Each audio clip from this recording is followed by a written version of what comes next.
આજના વિડીયોમાં બાળકો આપણે ધોરણ 5 પર્યાવરણમાં 18મો પાઠ છે. હવે અમે ક્યાં જઈએ? તે આખો પાઠ છે આપણે સમજવાના છીએ અને તેની સમજૂતી મેળવવાના છીએ. તો શરૂઆત કરીએ છીએ. તો અહીંયા અનુજભાઈ નામના એક વ્યક્તિ છે, એમની વાત છે અને હવે અમે ક્યાં જઈએ એ પાઠનું શીર્ષક એટલા માટે આપવામાં આવ્યું છે કે ઘણા બધા લોકો એવા હોય છે કે જેમને કોઈ કુદરતી આફત છે કે નવા કોઈ બાંધકામ બનતા હોય છે કે કોઈ વિકાસના કાર્યો થતા હોય છે, તેના કારણે ઘણા બધા લોકો જેવા અનુજભાઈ જેવા લોકો એમને પોતાનું ગામ, પોતાની જગ્યા, પોતાની જમીન એ બધું છોડીને જવું પડતું હોય છે અને પોતાના ઘરથી દૂર રહેવા માટે સ્થળાંતર કરવું પડતું હોય છે. તો એ સમયે એમને કેવી કેવી મુશ્કેલીઓ પડતી હોય છે, એમના મનની અંદર કેવા કેવા ભાવ હોય છે અને એના મનની અંદર કેવા વિચારો આવતા હોય છે અને તેઓ કેવી રીતે પોતાનું જીવન છે એ જીવતા હોય છે, એના વિશેની બધી વાત છે એ આ પાઠની અંદર આપણે સમજવાની છે. તો અનુજભાઈ છે એ વ્યક્તિ એવા છે કે જેમને એમના ગામની અંદર કોઈક મોટું બાંધકામ આવ્યું છે, એના લીધે એમના આખા ગામને ખાલી કરવાનું થયું છે અને એ લોકો જે બીજા ગામની અંદર રહેવા જાય છે તો ત્યાં એમને કેવો અનુભવ થાય છે, ત્યાં રહેવામાં એને કેવી મુશ્કેલી પડે છે, એની બધી અહીંયા વાત છે. તો આગળ આપણે જોઈએ કે અનુજભાઈ છે દરવાજા પાસે તેમની દીકરી જીયા સાથે બેઠા હતા. જો એ અનુજભાઈ છે એનું અહીંયા ચિત્ર આપેલું છે. અહીંયા અનુજભાઈનું ચિત્ર આપેલું છે. આ એમની ઝૂંપડી છે, એમનો થોડોક સામાન દેખાય છે એની અંદર બધો. ના છોકરી જે બારી પાસે ઊભેલી છે. તો એ ચિત્ર છે એ એમના ગામનું, પહેલાંનું જે ગામ હતું તે ગામનું નથી, પણ એ છે ત્યાંથી જે બાંધકામ આવ્યું એના લીધે એમને સ્થળાંતર કરવું પડ્યું છે, તો અલગ જગ્યાએ રહેવા માટે આવતા રહ્યા છે, ત્યાંનું ચિત્ર છે. તો એની બધી વાત છે.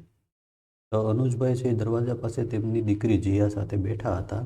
તેઓ કૌશલની રાહ જોઈ રહ્યા હતા. એમનો છોકરો કૌશલ છે ક્યાંક બહાર ગયો હોય છે, એની રાહ જોઈ રહ્યા હતા. રાત થવા આવી હતી પરંતુ કૌશલ ઘરે આવ્યો ન હતો. 2 વર્ષ પહેલાં અનુજભાઈનું કુટુંબ સિંદુરી ગામથી મુંબઈ આવ્યું છે. જો 2 વર્ષ પહેલાં એમનું અનુજભાઈનું કુટુંબ છે એ સિંદુરી ગામ, એમનું જે સિંદુરી નામનું ગામ છે એમાં સ્થળાંતર થઈને પહેલાં ત્યાં ગયા હતા. જો એમનું મૂળ ગામ તો સિંદુરી નથી, એમનું મૂળ ગામ તો બીજું છે, એ આગળ આવશે. તો એમનું મૂળ ગામ છે ત્યાંથી એઓને સ્થળાંતર કરવામાં આવ્યા હતા અને સિંદુરી ગામમાં રહેવા ગયા હતા, પણ ત્યાં પણ એઓને વ્યવસ્થિત જે રીતે રહેવા મળવું જોઈએ એ રીતે રહેવા ન મળ્યું, એટલે સિંદુરી ગામથી તેઓ મુંબઈ આવ્યા છે.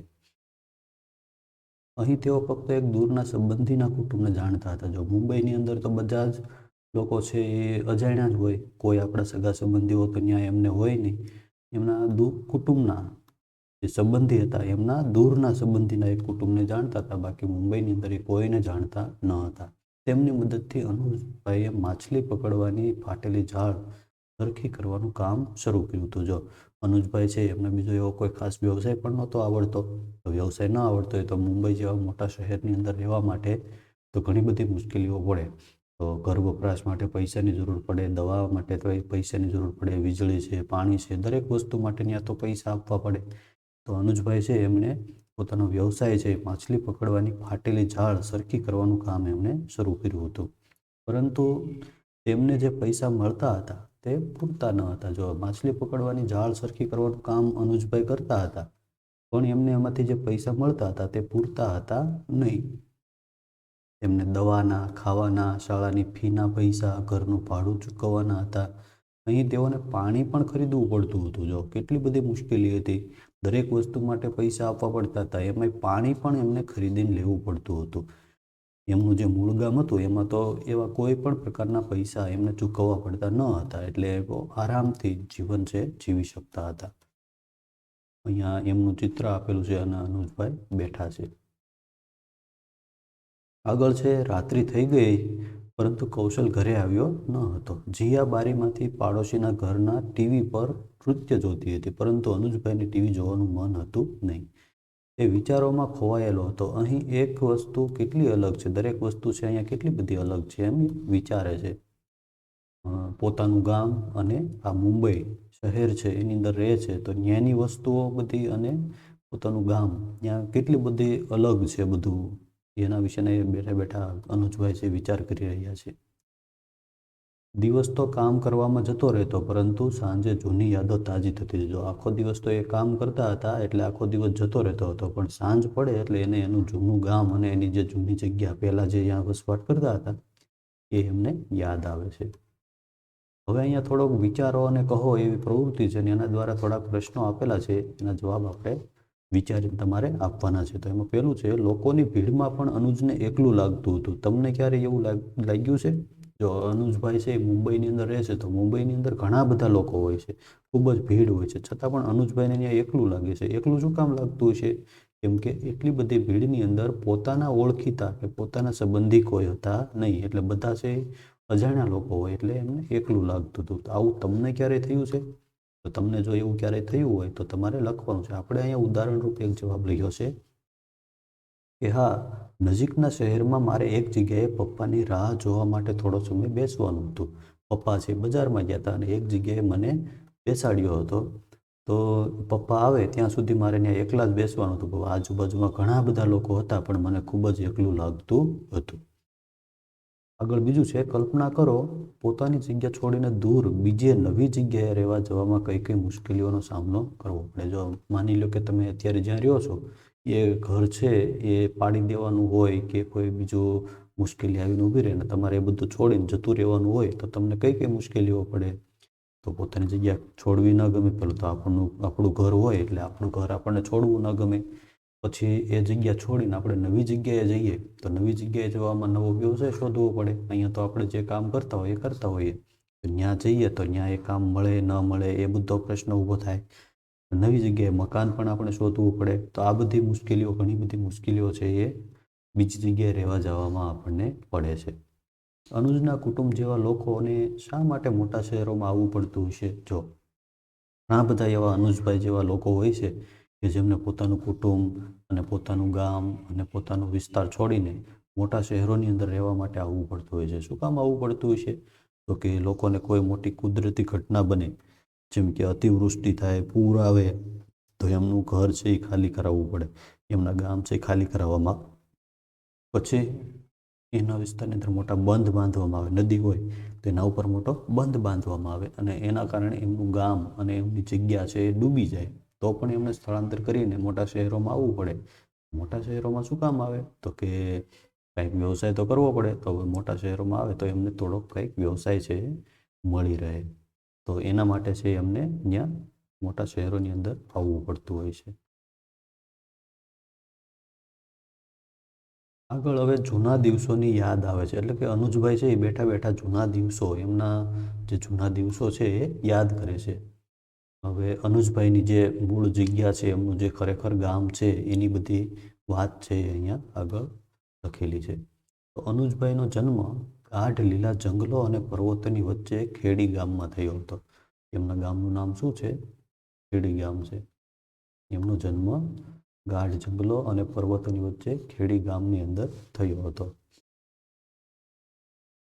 તેમના લોકો અહીં ઘણા વર્ષોથી રહેતા હતા. તેમના લોકો એટલે કોણ? તો તેમના કુટુંબીઓ, એમની સાથે જે ગામની અંદર રહેતા હતા એ બધા લોકો અને એમનો પરિવાર છે એ બધા ખેડી ગામની અંદર ઘણા બધા વર્ષોથી અહીંયા રહેતા હતા. અનુજભાઈના ગામમાં એકદમ શાંતિ હતી પણ મૌન ન હતું. શાંતિ હતી પણ મૌન ન હતું. એટલે શું? શાંતિ હતી પણ મૌન ન હતું. જો શાંતિ એટલે કે કોઈ બોલતું ન હોય એને શાંતિ કહેવાય, અને મૌન એટલે પણ એવું કે કોઈ બોલતું ન હોય એને મૌન કહેવાય. તો શાંતિ હતી અને મૌન ન હતું. તો એનો અર્થ શું થાય? તો કે ત્યાં કેટલાક આનંદદાયક અવાજો હતા. આનંદદાયક અવાજો કેવા અવાજો હતા? જેમ કે ખળખળાટ, વહેતી નદીનો અવાજ, વૃક્ષના પાંદડાનો અવાજ, પક્ષીઓનો કલરવ, આવા બધા અવાજો છે એ એમના ત્યાં જે વસવાટ કરતા હતા ત્યાં હતો. લોકો ખેતી કરતા હતા અને તેઓ નજીકના જંગલમાં જતા હતા. જો લોકો છે એ ખેડી ગામના લોકો, ખેડી ગામ જે અનુજભાઈનું ગામ છે ત્યાંના લોકો છે એ શું વ્યવસાય કરતા હતા? તો કે ખેતીનું કામ કરતા હતા. અને બીજું શું કરતા હતા? તેઓ નજીકના જંગલમાં જતા, સાથે વાતો કરતા, ગીતો ગાતા, તેમજ જંગલી ફળ, મૂળ, સૂકા લાકડા વગેરે એકઠા કરતા હતા. જંગલની અંદર જતા હતા, ત્યાં શું કામ કરતા હતા? તો કે જંગલના ફળો ભેગા કરતા હતા, મૂળ ભેગા કરતા હતા, સૂકા લાકડા એકઠા કરતા હતા, વડીલો જોડે કામ કરતાં કરતાં બાળકો પણ ઘણી બધી વસ્તુઓ શીખતા હતા. સાથે સાથે જો બાળકો વડીલોની હારે કામ કરીને નાના બાળકો છે એ પણ ઘણી બધી વસ્તુઓ શીખતા હતા. કઈ કઈ વસ્તુઓ શીખતા હતા? નૃત્ય કરવું, વાંસળી અને ઢોલ વગાડવા, માટીના વાંસના ઘડા બનાવવા, વસ્તુઓને ઓળખવા અને તેમના અવાજની નકલ કરવી, આવું બધું છે એ બાળકો છે એ શીખતા હતા. કોની પાસેથી શીખતા હતા? વડીલો પાસેથી. લોકો તેમના ઉપયોગ માટે જંગલમાંથી વસ્તુઓ એકઠી કરવા કરતાં કેટલીક વસ્તુઓ તો નદીને પેલે પાર મોટા શહેરમાં વેચી આવતા હતા. જો આ બધી વસ્તુઓ, કઈ કઈ વસ્તુઓ? તો કે ફળો છે, ફળ, મૂળ, સૂકા લાકડા વગેરે છે એ જંગલની અંદરથી એકઠું કરતા હતા અને એ નજીકના શહેરની અંદર વેચતા હતા, મોટા નગરની અંદર વેચતા હતા. એમાંથી પૈસા આવે તેમાંથી તેઓ મીઠું, તેલ, ચોખા, ક્યારેક થોડાક કપડાં વગેરે છે ખરીદતા હતા. આમ તો તે એક ગામ હતું, પરંતુ લોકો ત્યાં એક મોટા પરિવારની જેમ રહેતા હતા. જો નાનકડું એવું એકદમ ગામ હોય ને, એ લોકો છે ને એકદમ મોટો પરિવાર હોય ને એવી રીતે રહેતા હોય, એકબીજાના દુઃખની અંદર મદદ કરતા હોય છે અને બધા છે એકબીજાની સાથે હળી મળીને આનંદથી રહેતા હોય છે. શહેરોમાં એવું નથી હોતું, ગામડાની અંદર આવું હોય છે. તો ખેડી ગામ છે અનુજભાઈનું, એ ગામના લોકો પણ એવી જ રીતે રહેતા હતા. એમ આમ તો ગામ હતું, પરંતુ લોકો એક મોટા પરિવારની જેમ રહેતા હતા. અનુજની બહેનના લગ્ન એ જ ગામમાં થયા હતા. જો અનુજભાઈને એક બહેન પણ હતી, તો એના લગ્ન એ જ ગામમાં થયા હતા. સારા અને ખરાબ સમયમાં લોકો એકબીજાની મદદ કરતા હતા. વડીલો લગ્નો ગોઠવતા અને ગામના ઝઘડા પણ ઉકેલતા હતા. જો ઘણીવાર ગામમાં ઝઘડા થાય તો પણ એ વડીલો છે એ ઉકેલતા હતા. અને લગ્નો પણ કોણ ગોઠવતું હતું? એમના વડીલો જ ગોઠવતા હતા. અહીંયા આગળ થોડીક અનુજભાઈના જે ગામની અંદર અનુજભાઈ છે મોટા થઈ ગયા હતા ત્યારની વાત છે. અનુજ હવે ખડતલ યુવાન થઈ ગયો હતો. ખડતલ યુવાન થઈ ગયો હતો એટલે ઘણી એની ઉંમર છે એ મોટી થઈ ગઈ હતી. તે ખેતરમાં સખત મહેનત કરતો હતો અને મોટી નદીમાંથી માછલા પકડતો હતો. અનુજભાઈ શું કામ કરતા હતા ત્યાં ગામમાં, ખેડી ગામમાં? તો તે નદીમાંથી માછલા પકડતો હતો અને ખેતીની અંદર સખત મહેનત કરતો હતો. તે અને તેના મિત્રો જંગલમાંથી ફળ, મૂળ, ઔષધીય વનસ્પતિઓ તેમજ નદીમાંથી માછલીઓ પકડવી વગેરે લઈને નગરમાં વેચવા જતા હતા. અનુજભાઈ છે એના ગામની અંદર કયા કયા કામ કરતા હતા? તો કે જંગલમાંથી ફળ, મૂળ, ઔષધીય વનસ્પતિઓ, નદીમાંથી માછલીઓ પકડવી, આ બધું જે એ કરતા હતા અને પછી નગરમાં વેચવા માટે જતા હતા. તહેવારના સમયે અનુજ તેની ઉંમરના છોકરા છોકરીઓ સાથે નૃત્ય કરતો અને ઢોલ વગાડતો હતો. જો અહીંયા એક ચિત્ર આપેલું છે અને એની અંદર બધા છે એક વ્યક્તિ ઢોલ, બે વ્યક્તિ ઢોલ વગાડે છે અને બીજા છે નૃત્ય કરી રહ્યા હોય એવું આપણે જોઈ શકીએ છીએ. તો એના ગામની અંદર પણ આવી રીતે કોઈ ઉત્સવ હોય તો ખેડી ગામના બધા જ લોકો ભેગા મળીને આવી રીતે ઉત્સવ મનાવતા હતા. અહીંયા હવે થોડાક પ્રશ્નો આપેલા છે પરિવાર, તમારે એ જવાબ છે તમારે કહેવાના છે. તો પહેલો પ્રશ્ન છે, ખેડી ગામના બાળકો શું શું શીખતા હતા? ખેડી ગામના બાળકો છે એ શું શું શીખતા હતા? તો કે ખેડી ગામના બાળકો છે એ જો અહીંયા આપેલું છે કે ખેડી ગામના બાળકો વડીલો જોડે કામ કરતા કરતા બાળકો નૃત્ય કરવું, વાંસળી અને ઢોલ વગાડવા, માટીના વાંસના ઘડા બનાવવા, પક્ષીઓને ઓળખવા અને તેમના અવાજની નકલ કરવી, આ બધું છે એ બાળકો છે એ વડીલો પાસેથી શીખતા હતા. તો આપણે અહીંયા જવાબ છે લખેલો છે કે નૃત્ય કરવું, વાંસળી અને ઢોલ વગાડવા, માટી અને વાંસના ઘડા બનાવવા, પક્ષીઓને નકલ બની. તો અહીંયા જગ્યા ઓછી છે એટલે આપણે ટૂંકમાં જવાબ લખેલો છે. બીજું, તમે તમારા વડીલો પાસેથી શું શીખો છો? તમે શું શીખો છો તમારા વડીલો પાસેથી કે મમ્મી પપ્પા પાસેથી? તો આપણે પણ આપણા મમ્મી પપ્પા જે વ્યવસાય કરતા હોય તે વ્યવસાય વિશે આપણે એમની પાસેથી શીખતા હોઈએ છીએ. તો આપણે અહીંયા નમૂનારૂપ જવાબ લખ્યો છે કે હું મારા વડીલો પાસેથી ખેતીના અલગ અલગ કામ શીખ્યો છું. ખેતીના ઘણા બધા એવા કામ હોય કે જે આપણે વડીલો પાસેથી શીખતા હોઈએ છીએ. એ જ રીતે જો કોઈના મમ્મી પપ્પા માટલા બનાવવાનું કે ઈંટો બનાવવાનું કામ કરતા હોય તો એ પણ તમે શીખી શકો છો. એવી જ રીતે કોઈ બીજું કામ વ્યવસાય કરતા હોય તો એ પણ આપણે શીખી શકીએ છીએ. આગળનો પ્રશ્ન છે, અનુજે ખેડીમાં ઘણી બધી વસ્તુઓ શીખી હતી, તેમાંથી કઈ તેને મુંબઈમાં ઉપયોગી થઈ હતી? મુંબઈમાં અનુજભાઈ છે એ શું કામ કરતા હતા? તો કે મુંબઈમાં અનુજભાઈ છે એ માછલીની જાળ છે એ રિપેર કરવાનું કામ કરતા હતા.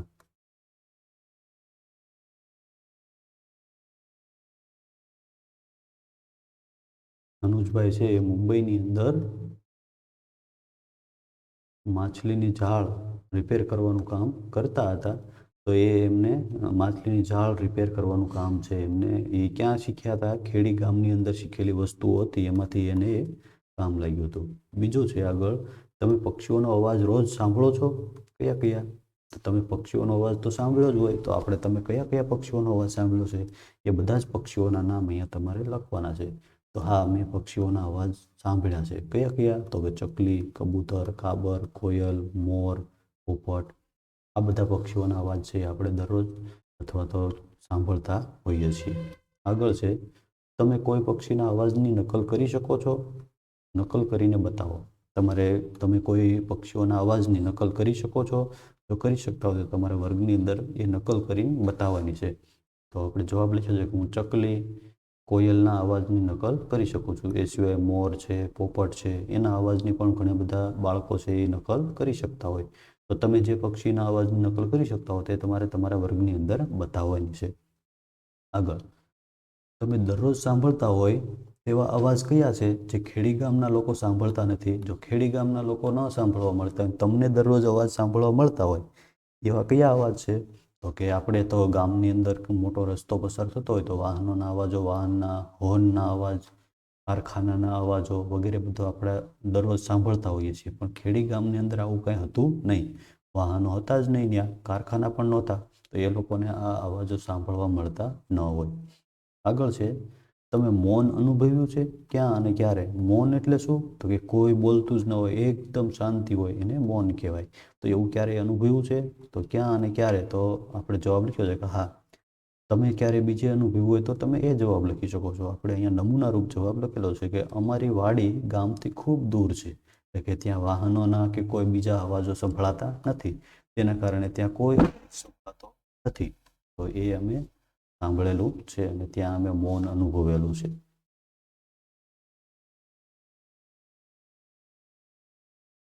આગળ, હવે અનુજભાઈને કેવી રીતે સ્થળાંતર કરવું પડ્યું એના વિશેની વાત છે. નદી પાર, એટલે કે નદી છે એને પહેલે પાર એમણે સ્થળાંતર કરવાનું છે, એની આગળ બધી વાત આવે છે. આગળ કહે છે કે એક દિવસ ખેડી ગામના લોકોએ સાંભળ્યું કે નદી પર મોટો બંધ બાંધવાનો છે. જો ખેડી ગામના લોકો છે એ ખૂબ જ આનંદથી એના ગામની અંદર વસવાટ કરતા હતા, નૃત્ય કરતા હતા, ઉત્સવો ઉજવતા હતા, જંગલમાંથી બધી વસ્તુઓ ભેગી કરતા હતા, શહેરોમાં વેચતા હતા અને એમાંથી આજીવિકા મેળવતા હતા અને લોકોનું પોતાનું ગુજરાન ચલાવતા હતા. એવા સમયે આ લોકોએ સાંભળ્યું કે નદી ઉપર ખૂબ જ મોટો બંધ બાંધવાનો છે. આ માટે નદીનો પ્રવાહ રોકવા મોટી દિવાલ બનાવવામાં આવશે. જો મોટો બંધ બાંધવાનો છે તો બંધ બાંધવા માટે નદીનો પ્રવાહ છે રોકવો પડે, અને રોકવા માટે નદી ઉપર મોટી દિવાલ બનાવવામાં આવશે. તો દિવાલ બનાવવામાં આવશે તો શું થશે? તો કે ખેડી અને નજીકના ઘણા ગામડાઓનો વિસ્તાર પાણીમાં ડૂબી જશે. ખેડી ગામ અને નજીકના બીજા ઘણા બધા ગામડાઓ એવા છે કે જે પાણીની અંદર ડૂબી જશે. લોકોને તેમનું ગામ, જમીન, જ્યાં તેમના બાપ દાદાઓ વર્ષોથી રહ્યા છે તે છોડીને જવું પડશે. જો એ ડૂબી જશે એટલે એમને એમના બાપ દાદા એટલે કે એમના વડવાઓ, એમના વડીલો ઘણા બધા વર્ષોથી જે ગામ અને જમીનની અંદર વસવાટ કરતા હતા એ ગામ છોડીને હંમેશા માટે, કાયમ માટે એને જતું રહેવું પડશે. શું કામ જતું રહેવું પડશે? તો કે ત્યાં એક મોટો બંધ બાંધવાનો હતો. શું કરવાનું હતું? મોટો બંધ બાંધવાનો હતો. એટલે બંધ બાંધવા માટે નદીનો પ્રવાહ રોકવા એક મોટી દિવાલ બનાવવામાં આવવાની હતી. તેથી ઘણા બધા ગામડા ને વિસ્તાર છે એ ડૂબી જવાનો હતો. એટલે એમને એમનું જમીનને એ બધું છોડીને જવું પડે એમ હતું. હવે થોડા દિવસો પછી સરકારી કર્મચારીઓ પોલીસ સાથે ગામની મુલાકાત લેવાનું ચાલુ કર્યું. જો બંધ બાંધવાનો હતો એટલે સરકારી કર્મચારીઓ પોલીસ સાથે ગામની મુલાકાત લેવાનું ચાલુ કર્યું. ગામના નાના છોકરાઓએ પોલીસ પહેલી વાર જોઈ. તો ખેડી જેવા ગામની અંદર ક્યારેય પોલીસ છે એ આવતી જ ન હોય, કેમ કે ત્યાં ક્યારેય એવા પ્રશ્નો બનતા જ ન હોય. તો પોલીસ છે એ આવી તો નાના બાળકો છે એમને પહેલી જ વાર એમણે પોલીસ જોઈ હતી. થોડા બાળકો એમની પાછળ દોડવા લાગ્યા તો કેટલાક બાળકો એમનાથી ડરી પણ ગયા, જો રડવા લાગ્યા ડરીને. તો આ બધા જે કર્મચારીઓ આવ્યા તો એનાથી બાળકો છે ડરી ગયા અને કોઈક બાળકોને નવાઈ લાગી, કેમ કે એમણે ક્યારેય પેલી પોલીસને જોઈ ન હતી. કર્મચારીઓ નદી, ખેતરો, જંગલો અને ઘરોની લંબાઈ તથા પહોળાઈનું માપ લીધું હતું. એમણે નદી છે એની લંબાઈ, ખેતરો, જંગલો એની લંબાઈ પહોળાઈનું બધું માપ લીધું. શું કામ માપ લીધું? તો કે ત્યાં મોટો બંધ બાંધવાનો છે. તેઓએ ગામના આગેવાનો અને વડીલોની સભા બોલાવી. જો જે સરકારી કર્મચારીઓ આવ્યા હતા એને આગેવાનો અને ગામના વડીલોની સભા બોલાવી અને તેઓને કહ્યું કે નદી કિનારા પાસેના ગામોને ખસેડવા પડશે. નદી કિનારાના જે પાસેના ગામો છે એને ખસેડવા પડશે. અને ખેડી ગામ છે એકદમ નદી કિનારા પાસે જ આવેલું હતું. જે લોકો પાસે ખેડીમાં જમીન છે તેમને નદીની પેલે પાર દૂર જગ્યા આપવામાં આવશે. તેઓના માટે ત્યાં શાળા, વીજળી, હોસ્પિટલ, બસ, ટ્રેન વગેરેની વ્યવસ્થા થશે. જો એ કહે છે કે જેમને જમીન છે તેવી જ વીજળી, હોસ્પિટલ અને બસની, ટ્રેનની સુવિધા એવું બધું ત્યાં જગ્યા આપવામાં આવશે, ત્યાં બધી વ્યવસ્થા હશે એમ કહે છે.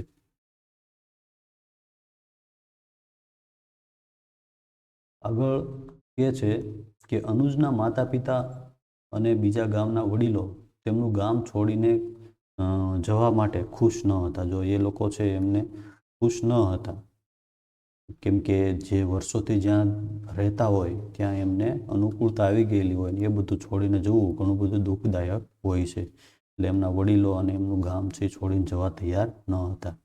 તો અહીંયા ચિત્ર આપેલું છે અને ચિત્રની અંદર આ જે સરકારી કર્મચારીઓ છે એ આ જે ગામ લોકો છે એમને બધી વાતચીત કરી રહ્યા છે અને સમજાવી રહ્યા છે કે આ નદી છે એના ઉપર બંધ બાંધવાનો છે, જેથી આસપાસના જે ગામડાઓ છે એ ડૂબી જશે. એટલે તમારે દૂર જવું પડશે અને દૂર જશો તો ત્યાં તમને ઘણી બધી સુવિધાઓ મળશે. કઈ કઈ સુવિધાઓ મળશે? તો અહીંયા બધું જો આપેલું છે કે ટ્રેન હશે, બસ હશે, દવાખાનું હશે, નિશાળો હશે, સ્કૂલ દોરેલી છે, હોસ્પિટલ છે, એમ્બ્યુલન્સ છે. તો આ બધી સુવિધાઓ ત્યાં મળશે એવું આ વ્યક્તિ છે આ ગામ લોકોને સમજાવી રહ્યા છે. પણ આટલી બધી સુવિધાઓ ત્યાં મળશે છતાં પણ આ લોકો છે એમને એમનું ગામ અને એમની જમીન ને એમનો વિસ્તાર છે છોડીને જવું ગમતું નથી. આ બધું સાંભળી અનુજ થોડો ગભરાઈ ગયો. જો આ બધું સાંભળીને અનુજ છે ગભરાઈ ગયો, કેમ કે હજી એટલો બધો એ મોટો હતો ન હતો. એને પોતાનું ઘર છોડીને બીજે જવાનું હતું એટલે એને થોડીક ગભરામણ થતી હતી. પરંતુ તે ઉત્તેજિત પણ હતો, એટલે કે એને થોડુંક મનમાં ઉત્તેજના પણ હતી. કે શું હતું કે તે વિચારવા લાગ્યો કે લગ્ન પછી તે તેની પત્નીને નવા ગામમાં, નવા ઘરમાં લઈ જશે. જો એ વિચારવા લાગ્યો કે એને નવા વિચારો આવવા લાગ્યા કે જો અહીંયા તો એટલી બધી કોઈ સુવિધા નથી ખેડી ગામની અંદર, પણ નવા ગામની અંદર જશે તો ત્યાં એને જો કઈ કઈ સુવિધાઓ મળશે તો કે વીજળી, હોસ્પિટલ, બસ, ટ્રેન વગેરેની સુવિધાઓ મળશે. એવું ઘર કે જ્યાં ફક્ત એક બટન દબાવશે તો અજવાળું થઈ જશે. જો સ્વિચ પાડશે તો અજવાળું થઈ જશે, એટલે કે ત્યાં વીજળીની સુવિધા હશે. નળ ખોલશે તો તરત પાણી આવશે અને શહેરમાં ફરવા અને નવી જગ્યા જોવા માટે બસમાં એ જઈ શકશે. જો નવી જગ્યાએ જોવા માટે બસ હશે, શહેરમાં ફરવા માટે બસમાં જઈ શકશે, બાળકોને ભણાવવા માટે શાળા હશે. જ્યારે બાળકો થશે ત્યારે તેઓને શાળાએ મોકલશે. તેઓ તેના જેવા અભણ નહીં રહે. જો જે અનુજભાઈ છે એ એકદમ અભણ છે, ભણેલા નથી, કેમ કે ખેડી ગામની અંદર એવી કોઈ સારી નિશાળ નથી. તો શહેરની અંદર બીજી નિશાળની અંદર એના બાળકો છે એ ભણવા જશે એટલે એના બાળકો અભણ નહીં રહે. આવા બધા વિચારો છે કોણ કરે છે? અનુજ વિચારો કરે છે કે એને જે નવી જગ્યાએ જવાનું થશે ત્યાં એને આ બધી સુવિધાઓ મળશે. આગળ ચર્ચા કરવાની છે અને આપણે કહેવાનું છે આગળ જે બધું આવ્યું એના આધારે અહીંયા બધી થોડીક ચર્ચા કરવાની છે. અનુજના ગામમાં ઘણા લોકો તેની જમીન અને જંગલ છોડીને જવા માટે સહમત ન હતા. શું કામ? ઈચ્છા ન હોવા છતાં તેમને કેમ આ બધું છોડવું પડશે? તો આનો આપણે જવાબ આપવાનો છે. તો ઘણા બધા લોકો છે એ એમની જમીન અને જંગલ છોડવા માટે તૈયાર ન હતા. શું કામ ન હતા? કેમ કે જે વિસ્તારની અંદર ઘણા વર્ષોથી આપણે રહેતા હોય, એ વસવાટ કરતા હોય એ જગ્યા છે એમાં આપણી આજીવિકાના સાધનો હોય અને એ જંગલ સાથે આપણે અનુકૂળ થઈ ગયેલા હોઈએ છીએ અને એ વિસ્તાર છે એ છોડવાનો થાય તો ઘણું બધું દુઃખ થાય. એટલે એ લોકો જંગલમાં વર્ષોથી વસવાટ કરતા હતા અને તેમનું ઘર આજીવિકા બધું જ જંગલમાં હતું, તેથી તે છોડવા તૈયાર ન હતા. છતાં પણ એને ઈચ્છા ન હોવા છતાં કેમ એ બધું છોડવું પડશે? તો કે નદી ઉપર મોટો બંધ બાંધવાનો. અહીં જગ્યા છે નહીં એટલે આપણે જવાબ એવો લખેલો નથી. તો નદી પર બંધ બાંધવાનો છે, બંધ બાંધવાનો છે એના કારણે એમને છે એ બધું છોડી અને જવું પડશે. બીજું છે, ખેડીમાં અનુજના પરિવારમાં કેટલા લોકો હતા? જ્યારે અનુજ તેના પરિવાર વિશે વિચારતો ત્યારે કોણ કોણ તેના મનમાં આવતું હતું? તો ખેડીમાં તેના પરિવારની અંદર જો એને માતા પિતા અને બહેન વિશે વિચારતો હતો. તેના મનમાં તેનો પરિવાર અને તેના મિત્રો આવતા હતા. આગળ, તમે તમારા પરિવાર વિશે વિચારો છો? તમારા મનમાં કોણ કોણ આવે છે? તો આપણે પણ ઘણીવાર આપણા પરિવાર વિશે વિચારતા જ હોઈએ, એકલા હોઈએ ત્યારે. તો આપણા મનમાં આપણા કુટુંબની અંદર જે હોય એ બધા આવતા હોય છે કે મમ્મી પપ્પા, દાદા દાદી, નાનો ભાઈ અથવા તો નાની બહેન, બધા છે એ આપણા મનની અંદર આવતા હોય. આગળ, તમે એવા લોકો વિશે સાંભળ્યું છે જેઓએ તેમની જૂની જગ્યા છોડીને જવું ન હતું અને તેમના વિશે વાત કરો. એવા લોકો વિશે ક્યારેય તમે સાંભળ્યું છે કે એમને જૂની જગ્યા, એમનું જે ઘર હોય જ્યાં વસવાટ કરતા હોય એને છોડીને જવું ન હોય છતાં પણ જવું પડ્યું હોય? તો આપણે નમૂનારૂપ જવાબ લખ્યો છે કે અમારા ગામની બાજુમાં એક શહેર છે અને ત્યાં રસ્તો પહોળો કરવાનો હોવાથી ઘણા બધા લોકોને તેમની જૂની જગ્યા છોડવી પડી હતી. રસ્તો પહોળો કરવાનો હોય તો ઘણીવાર છે એમની જે મકાનો છે એ બધું ખાલી કરવામાં આવે છે અને એને બીજી જગ્યાએ રહેવા માટે જવું પડે છે. તો એવા લોકો છે અમારા ગામથી બાજુમાં શહેર છે એની અંદર છે. આગળ છે, તમે એવા લોકોને જાણો છો જે ક્યારેય શાળાએ ગયા જ નથી? તમે એવી જગ્યા વિશે પણ જાણો છો જ્યાં શાળા જ નથી? તો અમે એવા ઘણા લોકો વિશે જાણીએ છીએ. જો આપણે અહીંયા જવાબ લખ્યો છે કે અમારા ગામમાં બહારથી આવેલા થોડાક મજૂર લોકો રહે છે, તે ક્યારેય શાળાએ ગયા નથી અને તેમનું ગામ છે એની અંદર શાળા પણ નથી. તો આવા લોકો છે એને આપણે ઘણીવાર જોયેલા હોય. આગળ, અનુમાન કરો. અનુમાન કરવાનું છે આપણે કે જ્યાં બંધ બાંધવામાં આવતો હોય ત્યાં લોકોને કેવી કેવી મુશ્કેલીઓનો સામનો કરવો પડતો હોય છે. જો અનુજભાઈ છે એમને એમના ગામની અંદર બંધ બાંધવાનો છે તો એમને કઈ કઈ મુશ્કેલીઓ પડી છે? તો એક તો એમને પોતાની જગ્યા, પોતાની જમીન અને જંગલો, ઘર બધું છોડીને જવું ન ગમે છતાં પણ જવું પડે. એમની સાથે લાગણીનો સંબંધ જમીન સાથે બંધાઈ ગયેલો હોય એના કારણે એમને ઘણું બધું દુઃખ પડે. અને બીજું કઈ કઈ મુશ્કેલીઓનો સામનો કરવો પડે? તો નવી જગ્યાએ જવા માટે ત્યાં કેવી જગ્યા હશે, ત્યાં નવો વ્યવસાય શોધવો પડે. તો એ બધું જ છે મુશ્કેલીઓ પડે. નવી જગ્યાએ જવા માટે ઘર ક્યાંથી લાવવું, નવું ઘર બનાવવું, પછી અહીંથી બધો સામાન કઈ રીતે ત્યાં પહોંચાડવો, બાળકોના શિક્ષણ માટેની વ્યવસ્થા કરવી, એવી બધી ઘણી બધી એવી મુશ્કેલીઓ છે. બંધ બાંધવામાં આવે તો લોકોને મુશ્કેલીઓનો સામનો કરવો પડે. ખેડી ગામનું ચિત્ર દોરો અને અનુજના સ્વપ્નના ગામનું ચિત્ર દોરો. તેમની વચ્ચેના તફાવત વિશે ચર્ચા કરો. તમારા મિત્રોએ બનાવેલા ચિત્રો પણ જુઓ. જો તમારે એક પ્રવૃત્તિ કરવાની છે કે ખેડી ગામનું ચિત્ર દોરવાનું છે, પછી અનુજને જે સ્વપ્નમાં જે ગામ દેખાય છે એનું ચિત્ર દોરવાનું છે અને બે વચ્ચેના તફાવતની ચર્ચા કરવાની છે. કે ખેડી ગામ છે તો એમાં કેવું ચિત્ર દોરશું આપણે? તો ખેડી ગામ છે, આચા મકાનો આવેલા હશે, આજુબાજુમાં ઘણા બધા વૃક્ષો હશે, નદી હશે, પછી ડુંગરાઓ હશે અને જંગલ વિસ્તારની અંદર આવેલું ગામ હશે.